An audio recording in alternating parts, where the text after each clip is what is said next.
What's happening, y'all? I just wanted to do another video about my new Model 15 here. I did a quick one the other, kind of quick one the other day, but I just wanted to show these off again.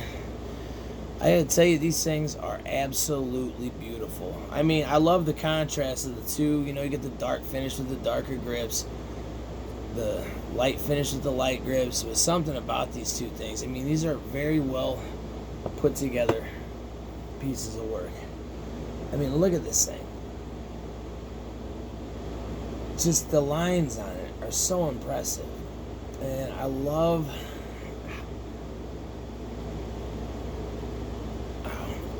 the heavy barrel on it. I love the adjustable sights. Just something about this gun it's unbelievable looking. I mean, it is just as nice as I had hoped that it would be. But it's just, I don't know, having the two of them is so very nice. Now you got, I mean, look at these things. They're amazing. But these things are incredible, man. They're just, I really like the square butt on them. I've come to find that I actually prefer the square butt on both J and K frames, but I like the round butt on these two. I do. I like them very much. So it's a very nice, especially for concealed carry. But just that square butt, man, it gives you something. It's just so much to hold on to. And you know what? I guess I could do this now. I've been wanting to do this just to kind of show people what the difference is in the frame size. I don't have a round butt J frame gun though, so I can't show the difference with those at the moment, but at some point I'll be able to. But I want to show y'all what the difference is between the frame dimensions. So I'm going to take this pair of round butt grips and I'm going to put them on a square butt gun, and then you can see what the difference is there. It's actually quite a bit. I was surprised. With the J frames, like I said, the front is the same and the back has a little more, and they're a little bit longer with the square butts. But as you can see, that they're the same length for the K frames, but this little bit right here and that right there, it doesn't even look like much, does it? But I tell you what,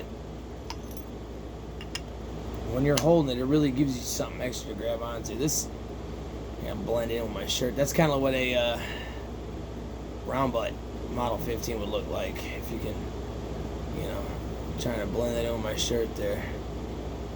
But that would be very nice. But still, I love the square butt on this thing. And I've said it before, and I know I'll say it again, but having two of the same gun with two different finishes, there's just something really, really cool about that. It's something in the contrast of it. I don't know. It's beautiful.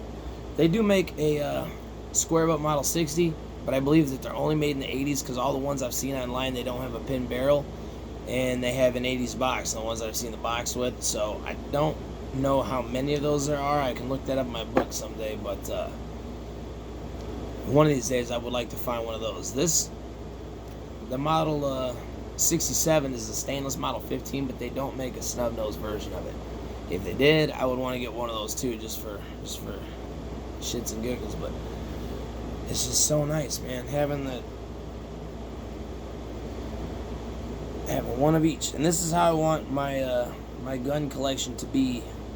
By the time I'm done, I want every gun that I want one of each finish. And I want, you know, I like wooden grips for the nickel one as well, but I also want to have some kind of nice fake pearl.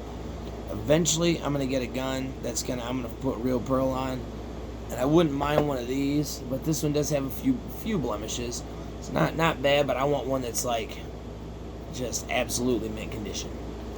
And I started looking at this gun too, and it almost looks like it's never been fired.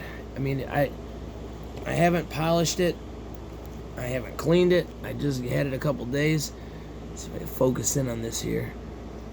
But it's kind of hard to see in here, but I mean, it is absolutely immaculate. I have never seen the front end of a cylinder look so good. Now, that doesn't mean that somebody, you know, they may have cleaned it up really good, somebody may have polished it a little bit or did something to it.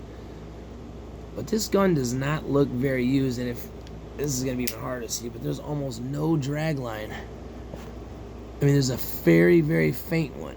Let's see how close I can get this sucker. I mean, you can't really even see it. In person, you can see just a hint of a line. But it makes me think that maybe it wasn't fired. Maybe it just sat in a drawer somewhere. So I was thinking that I was over here like cocking the hammer on it, you know, messing with it, trying to work it because the cylinder is, well, actually this part, the crane is kind of sticking a little bit still. I put some oil in here. But, you know, I'm cocking the hammer and working it, and I'm like looking at it and I'm like, holy shit. I'm starting to put like the very beginning of a drag line on this thing. Like, stupid. Let's see if this one will show. I don't know if, maybe it's just a camera, because this one definitely has one. Come on, you prick. Yeah, you can see it, kinda. No. Faintly, but yeah. I mean, you can see that there's something there. Well, truth be told, that was not a very bad one either. But y'all know what I'm talking about. Let me see this, this one. Yeah, you can see the drag line on that one, but with the blued finish, you're going to see it more easily. There it is. Yeah, because it's taking that blued off. But, I don't know, it looks pretty well unused and very clean. I mean, honestly, enough to where I know he gets fired. Shit. I know he gets fired at the factory when they test it, but, outside of that, it may not have been, so I don't know. If I do shoot around out of it, I'm going to wait for a while, though, at least. And, just let it sit. It just looks so nice and clean. It's just so beautiful. And having these two, hi baby, and having these two, it's so nice, man. So some of the guns I want to get are Model 19, mostly all snubbies. Model 19, square butt and round butt Model 10s, detective specials like first issue and third issue versions of them. Colt Diamondback, some other models too, but the Model 31, which looks just like the Chief Special, but it's a 6-shot 32 long Colt, but otherwise it's a square butt, the 31 is, and it's just really cool. So out of all those guns, I want the same nickel and blued, wood and pearl, and you know, if possible, I want to have wood grips for the nickel ones as well, because this Model 15 looks wonderful with the wood grips on it. Oh, hell, I think they're right here below. Give me a second so I ain't wasting time. I'm almost out of space. Alright, so that's it with the wood, and that looks really, really nice too. That looks fucking beautiful, man. Serrated back strap on it, and front strap on the, I believe all the ones with adjustable sights. I may have said that before, but like I've told you, I repeat shit like crazy. But it's very cool. So I would like to have wooden grips with all the nickel plated guns that I have, because I like to change it up. You know, for a while I'll have the pearl on it, you know, be on for maybe a month or two, and then just, you know, really dig and say how the pearl is, and then one day I just decide, alright, I'm gonna change it up, put the wood on, and I'm like, oh fuck, I forgot how good it looks like that. Yeah, and I got it. You know, it's like almost having a new gun. You know, just keep trading back and forth. This one I do too sometimes, but the wooden grips that I have a really nice set that came with the blued one, and I think I've mentioned this before too, but sometimes the grip panels are different. They're off on the finish on the wooden grips. Well, this one on this side of the blued one is nice. It's a little bit darker, you know, it's not as dark as this, but it's, you know, a normal, nice, darker finish. On the other side, about the front section of it and around the bottom is dark, but then the whole back half is really light, because, and it like follows one of the wood grain patterns. So I don't know, I guess it's just how, I've never really varnished a whole lot of wood, so I don't really know, but man, it's just how it turns out. But man, it drives me nuts. So if they look the same on both sides, I'd probably do it. Sometimes I put these on, but these are even slightly off. I've said that This side is just does not quite look as good as this side, but it's all right. So, anyways, though, yeah, I change them up. This one I usually keep the pearl on most of the time. I have the ivory one, the fake ivory, but I don't really. They fit weird. Like this one fits perfect right along the edge of the frame, but that other one it kind of sticks out in the back. It doesn't round in. It kind of comes out and then it goes in at an angle, and it just kind of feels and looks a little off. But I'm telling you, man, the lines of these Model 15s, you know, it's like it's got that lean forward look, you know, or it's you just follow the line up. And you got that fat short barrel right there. You got these high sides coming down. You got this nice swoop, and it's almost like the gun would have come just straight down through here, but then they give you this little part here for your thumb and to help control it and fit the hammer in. Man, that is some of the most beautiful lines on a gun I've ever seen. The 19s are very nice as well, although I bet you a square butt Model 19 would look really nice. I've seen some pictures on forum pages, and I've just Googled square butt Model 19 snubbies, and I've seen a couple 66 snubs with the square butt, but I wish I could get a Model 64 with the square butt. That'd be really nice too, but I can't. Jackie, are you humping a kitty? But dude, it's just so nice looking.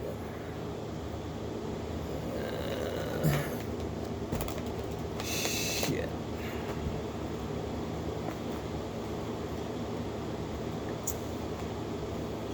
But yeah, sorry, I gotta put this in real quick. Oh damn! I just changed my contacts the other day, and you think they'd feel good for a while, but they don't. Like the second day, my right eye just starts getting dry all the time. Hi, Jack. Come on, you coming up? Come on. Come on. Come on. Come on. No, I'm just gonna sit down by me. But the lines of these things, man, I just, it's like there was to me it seems like there was a period of time in American history that just, to me, I don't know, it seems like everything was about as good as it was ever going to get, quality-wise. Not technology-wise, because we got a lot more technology now, but it's like, I seriously feel like sometimes the technology we have is just, it's more than what we actually need, you know what I mean? It's almost too much sometimes. And I'd have to say from like 1950 to maybe 1980, there's a few Smiths that I like from the early 80s, like 1980, they came out. But in general, though, like from 50 to 1980, I mean, that was like a golden age in the history of things you could buy and things that there were at the time in America. I mean, the television shows, the movies, the music, the guns, the old cars, like the old muscle cars, and even all the like luxury cars too, like a nice 65 Lincoln Continental, beautiful car, 64, 63. I mean, just some very nice stuff going on at the time.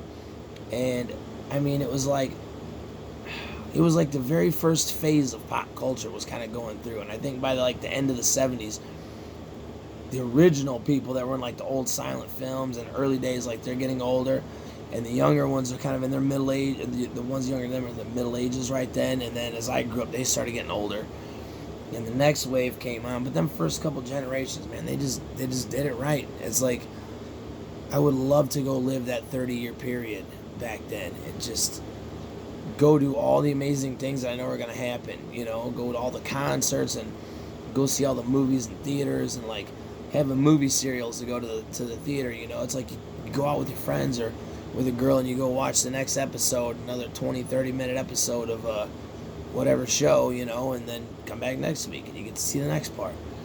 It would go on for probably months, and shit, like I think one of the serials I watched was like maybe 12, 13, 14 episodes long, so you're thinking it's like 12 to 14 weeks long every week. You gotta go check it at the theater. and all the classic movies and all the famous movie stars and like the Rat Pack, the old Vegas Strip, back when it was popping.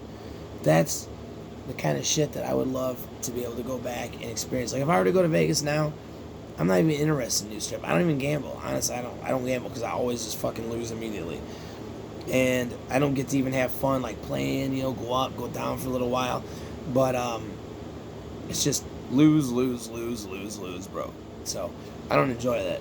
If I'm gonna blow money, I want it to be on something that I can enjoy. But if I were to go to Vegas, I would like to go to the old strip and see whatever's there. See if I don't even know if any of the shit's been. I'm sure some of it's probably been torn down. But back in the days, man, with like Dean Martin and Frank Sinatra and Sammy Davis Jr. and the movies they were making too. Not only were they out performing concerts, but they're making movies too, making albums and movies. Like how many people out there nowadays do all that? I know people make albums and they do other things too, but I don't know. It's just something different about that time. And I mean, like in the late '60s, like get like a '69 Boss Mustang. You get like a really nice old school revolver. You got some kick-ass tunes coming out. Woodstock would be coming up most likely. Yeah, because you probably have a '69 and Mustang at '68. I'd imagine it looks like it is now. So even earlier in the year, you got Woodstock coming. You got all these amazing concerts. You got a whole bunch of crazy shit that happened throughout that time too. I mean, I've never seen a president get shot, and unfortunately. But that'd be some crazy shit to see, man. And like back then, people still had more faith in their government, And it's like you just had a famous person like JFK, whose dad pretty much probably bought him his spot as president from selling fucking illegal alcohol during Prohibition, But it's crazy, man. And like seeing like the mob too, and it's like I was just thinking about today. I was like when I was a kid, man, like the mob, like when in the '80s, like mob shit was still going on. I mean, I never seen nothing or got in, I was a kid. But, like, even in the 90s, man, like, there's a lot of mafia shit going on. I'm sure there still is today, but I'd imagine after John Gotti, always being out in the public's eye and in the news and all the shit that happened, it's like he gave the feds a target to go after, you know what I mean? They're like, oh, this is the guy, and he's clearly, he's just owning it, so, it's not like they had to scratch out and try to figure out who it was. Whereas now I imagine that they're just smart enough to go, you know what, let's just keep it, we don't even, they probably don't even want anyone to even know who they are, that would be the smart move. But yeah, it was like an ongoing thing when I was a kid, and it's like, I don't know, it's just, everything's different now, back in that time, I mean, the mob was a real fucking deal, man, like, they created Vegas, and I watched some documentary, I don't even remember what it was called. Something on YouTube about history about back then and how the mob and them creating Vegas and all the crazy shit that went down and people running places that were friends with somebody or the trouble they get into and like, dude. I mean, even like the earlier, like, yeah, obviously I wouldn't want to be poor going through it, but like the Depression era, if you had a fucking ton of money during Prohibition. And you got speakeasies going, and you got illegal booze going. You got cops that don't care because you're paying them off, and everybody's having a good time, and just wild shit, man, wild shit. And like, I mean, Al Capone, like that's the one thing about Chicago. Like living outside of Chicago my whole life, it's like I couldn't imagine what it'd be like going up to the city back in the days of Capone, man. Going to one of his clubs or even just seeing him walking out of a building or anything, like how, I mean, it's just crazy, man. That's crazy. That dude could, at one point in time, could have pretty much had anything in the world that he wanted, and did, I mean, he had whatever he wanted. He had, the mayor of Chicago was on his payroll. He got a guy in there for a while, I forget the guy's name, but, some crazy times, man. I just wouldn't want to be broke going through it, but fuck, I'm broke going through this time now, so what's the difference? But, yeah, back then, yeah, I don't be in depression, broke. If I could have a lot of money and go back in time, now if I can go back to, like, 1950, I wouldn't need a ton of money. I'd like to, at least a couple grand back with me in bills from that time, But, not handing them blue blue $100 bills. You know, I don't think it's gonna work, but yeah, it'd be really cool, man, to go back there and see it. So, anyways, I'm about to run out of time because I've deleted all my shit. But there's the two K-frame beauties. I mean, these things are just fucking outrageously beautiful, man. It's kind of hard to hold them both at the same time. We got one, and then we got two. It's just something. I really like how that looks, man. That's just, these things are just fucking beautiful. And then you got the little J-frame pair, the carry pair. These are the ones I usually carry with me. I have one on me and one will be in the truck just in case, you know. So, I mean, I'm sure some people would probably say you should have them both on you, but I don't know. If somebody takes your gun and you manage to get out of it, at least you got something back up. If you got both of them on you, somebody takes your shit, you got luck. So, I always like having one in the ride and one on me just in case, because it's always good to have a backup. I got enough rounds on me to, you know, make this last, or at least get me to cover to reload, or hopefully get me back to my truck. But I'm just saying, these things are fucking cool, man. Very cool. So, one of these days there'll be more to come. I got a Colt that's been on layaway for a while now. It's probably going to be a while before I get that off that old agent. And that one has a box too. But, there you go. Sign off because I'm about to run out of time. So, take it easy. Catch y'all next time.